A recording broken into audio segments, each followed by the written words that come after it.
បងជួយចាក់លើទុកចិត្តលើក្រុមហ៊ុន OPI មែនតើដោយសារថាកន្លងមកបងមានតម្រូវការរឿងទិញអ្វីមួយ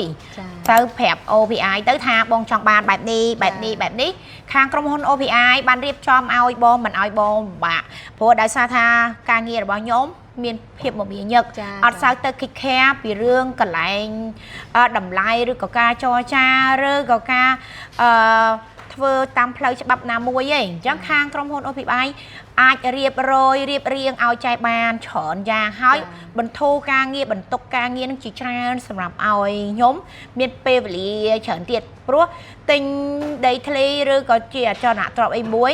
OPI អាចជួយរៀបចំឲ្យខ្ញុំបានធ្វើឲ្យខ្ញុំអត់បាច់បារម្ភណាទាំងពីមេធាវីទាំងពីការប្លង់អីមកដល់កន្លែងនិយាយដល់គឺយើងវាហាវាមួយសិតហ្មងណាវាបានមួយសិតហ្មងវាអត់ឲ្យខ្ញុំលំបាកហើយខ្ញុំ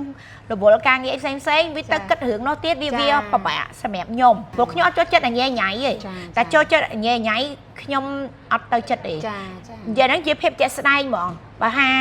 ការងារអីក៏ដោយ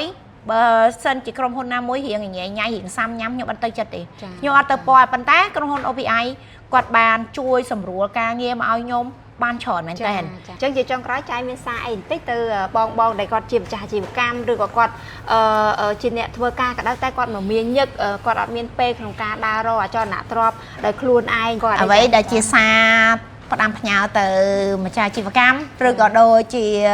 បងប្អូនទាំងអស់គ្នាដែលមានតម្រូវការចង់ទិញដីចង់ជួលអគារឬក៏ចង់ទិញគេអាឋានអីអាចតំណទៅហាងក្រុមហ៊ុន OPI ព្រោះអត់ខាតពេលវេលាក្រុមហ៊ុនគាត់មានទំនួលខុសត្រូវច្បាស់លាស់នេះមិនមែនជាការ promotion ឬក៏ជាការផ្សព្វផ្សាយទៅលើក្រុមហ៊ុនមួយហ្នឹងទេព្រោះក្រុមហ៊ុន OPI អត់មានអីឲ្យអីមកខ្ញុំទេតែអ្វីដែលខ្ញុំទទួលបានសេវាកម្មល្អពីកន្លែងគាត់ទេបានខ្ញុំនិយាយព្រោះខ្ញុំមានកិត្តិយសរបស់ខ្ញុំដែរគេស្គាល់ខ្ញុំក៏ច្រើនដែរអញ្ចឹងមិនអាចថាអ្នកណាមកអាចជួលខ្ញុំឲ្យថតវីដេអូដើម្បីឲ្យផ្សព្វផ្សាយពីរឿងអាជីវកម្មណាមួយបានទេប៉ុន្តែខ្ញុំមើលឃើញល្អប៉ិតបានខ្ញុំនិយាយព្រោះមិនល្អសុភ័យអត់ដែរបាននិយាយទេនេះជារឿងមួយនេះជា personal របស់ខ្ញុំចាអូអរគុណមែនទែនសម្រាប់សារចុងក្រោយចាអញ្ចឹងសម្រាប់ពុកម៉ែបងប្អូនដែលមានតម្រូវការចង់ទិញលក់ឬក៏ជួលអចលនទ្រព្យនៅខេត្តសៀមរាបសូមនឹកឃើញក្រុមហ៊ុន OPI Realty ចាអរ